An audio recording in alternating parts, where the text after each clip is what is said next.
Okay, so I want to do an introduction to open badges. I know quite a few here have been involved in open badges developments, but for those who haven't, I'll kind of just go through from the beginning what the open badges infrastructure and this digital credentialing system, what it's about. So, open badges, hopefully you can make out some things on that diagram there. Like I say, it's a digital credentialing system, so it's an opportunity for recognising skills, attributes and achievements online. And the open bit means that really it's based on an open infrastructure, but it's also being based on an open standard developed by a community. And it's open in the sense that anyone can issue these digital credentials. So taking this diagram from Mozilla here, that could include educational institutions, after-school programs, employers. They issue what's called a badge, digital credential, a badge. The learner gathers these badges in a badge backpack, which is essentially an e-portfolio for their badges. And then they can choose where they display those badges or collections of badges. So they could choose to display them on their professional profiles, such as LinkedIn, a blog, such as WordPress, for example, their own websites, via social media, etc. And the thinking is that this should be able to unlock other opportunities, such as further education opportunities and jobs. So, as I mentioned, the infrastructure underpinning all of this, the open badges infrastructure, has been developed by Mozilla, and the site there, openbadges.org, allows you to go in and find out more information about earning badges, about issuing, becoming an issuer of badges, and displaying badges. So if we look at the sort of three key elements, probably the most obvious element to anyone as an audience of open badges are the badges themselves, the digital credentials, which essentially are information infused images, which is nothing new. Coats of arms, kite marks, and so on. We've used images for a long time to say more than just the image. So the image actually contains additional information. The difference with open badges is that these are digital images, so information infused images which live online. And you can click on the image and gain further information about why the person received that award, that badge. This great image here by Kyle Bowen just breaks down some of the standard information that is contained within any badge. So that would be the badge name, a short description about it, the criteria, what someone has to do to have received that recognition, that badge, who issued it, and a link back to the issuer. You can have a link to evidence, such as a video, for example, of someone doing whatever it was that they got the badge for. The date it was issued, if it aligns to various standards, something that's being developed at the moment in terms of the open badge infrastructure is also the ability to tag badges, which should aid in discoverability of badges. So obviously sitting behind any badge are the things that people have had to do to gain the award, which could be assessments or pulling together evidence of learning, attributes and competencies. And the open infrastructure enables actually anyone to become an issuer and create this sort of their own framework for what someone has to do to gain this credential. And for sharing the credentials, the open badge infrastructure underpins all of that. This is how some badges will look in an earner's badge pack. So this is a view of some of my badges. I want to put them into a group. So for example, I have sort of professionally associated open badges, which I post on my LinkedIn account.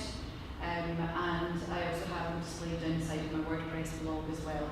They can be anywhere that can essentially hold a bit of HTML and HTML block can display these, or you can have links, just embed a link back to the public part of your badge pack. We are doing quite well in terms of really investigating the opportunities, the challenges of open badges in Scotland. We have had an open badges in Scottish Education group since April this year. The RSC Scotland ran a open badge design day back in April, and at that 40 people from a range of different institutions agreed that it would be useful to have a forum for discussing these things, for looking at potentially joint developments of open badges where there might be similar needs or desires for use of them. So the Open Badges in Scottish Education group brings together Mozilla, the SQA, the Qualifications Authority, educational agencies, primary, secondary, schools, further education, higher education, student bodies like Sparks, employer bodies like the Industry Advisory Board for Computing, based at UWS, and the Scottish Institute for Enterprise, Education Scotland, and so on. So there are a whole range of different bodies in there, standards agencies as well, CITES are involved there as well. So a whole range of different bodies that are looking at open badges in a range of contexts. We also have participation in terms of national government from the district participation team and someone from the ICT Excellence Group. So they have been interested in badges in terms of use cases in the redevelopment of LOW, the schools internet LOW, features open use cases of using open badges, and the digital participation about getting people online, seeing open badges as an opportunity for motivating people to get online and get some recognition for the skills they have.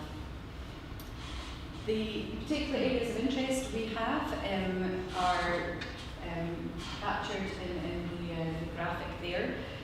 We host 3 subgroups, which are learning progress, staff development, and technology and design. And the kind of areas of interest that people are looking at are around things like linking to standards and professional associations, potential open badges in MOOCs, soft skills, the sort of employability, additional skills, accreditation of prior learning, interest around the higher education achievement report, the different modes of assessment that potentially could come in a more open accreditation system, badge pathways and processes, learner-based pathways. So quite a range of topics that we're looking into and have been discussing within the group. I thought I'd pull out some of the things that people have been saying about badges that have been using them so far. The Jisc Scotland have been issuing badges since the summer of 2012, and we do give a completion badge in our online courses, but we also have a peer voted badge for learners to vote for one of their peers that they felt significantly contributed to their learning in the course. And if they get 3+ votes, then they'll receive an influencer badge. So this quote here, that it was nice to see a badge scheme in operation, thought that it incentivised participation, comes from a participant in our e-assessment for learning course.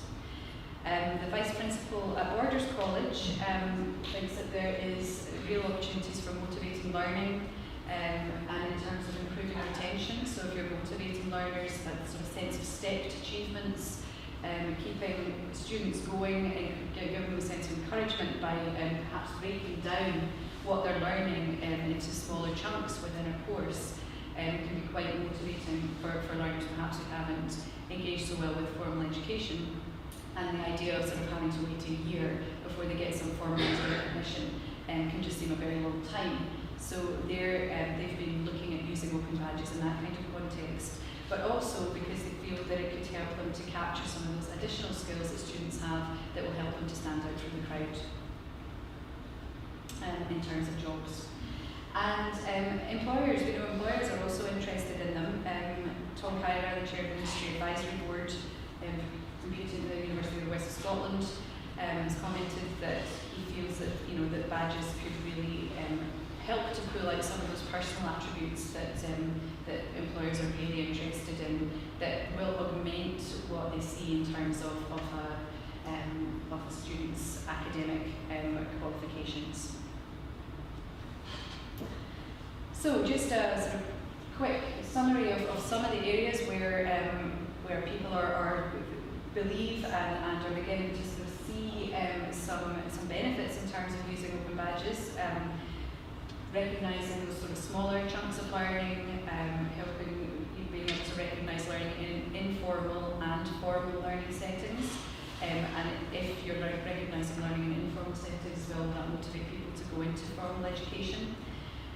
Motivating students to keep going, recognising competencies and outcomes and those things which might be less than the credit rated chunks of learning that the national credit rating systems such as the SCQF will recognise, so things that are smaller than 10 hours of learning. Using badges towards accreditation of prior learning and enabling student differentiation. This is a series of the series that we have within the Jisc Scotland and what we're issuing badges for. So we're issuing them for completing our online courses and peer support contribution within those courses. We also have our Digital Innovator series, so people who are invited to share a case study or work that they're doing through our forums or through our webinars will also receive a badge in recognition of that. We issue badges as well for our IT case studies. So these all have to be, these are quality assured, they have to pass we have a matrix for deciding whether we will write up a case study that someone comes to us from the sector with, and they will receive an open badge for that, and obviously also for gaining an award in our iTech Awards as well, which happen at our annual conference. We give awards for what have been voted the best case studies. And we have badges, we have a digital leadership series as well, so those areas where we feel that we want to just sort of highlight that people are involved in new or really innovative or sort of groundbreaking ways forward, we also recognise that with badges. So that was a very quick introduction. We are going to have Julie Usher demonstrating how to issue badges via Blackboard, and also John showing how to issue them via Moodle. But does anyone have any sort of just general questions at the moment for me before I pass over to Julie?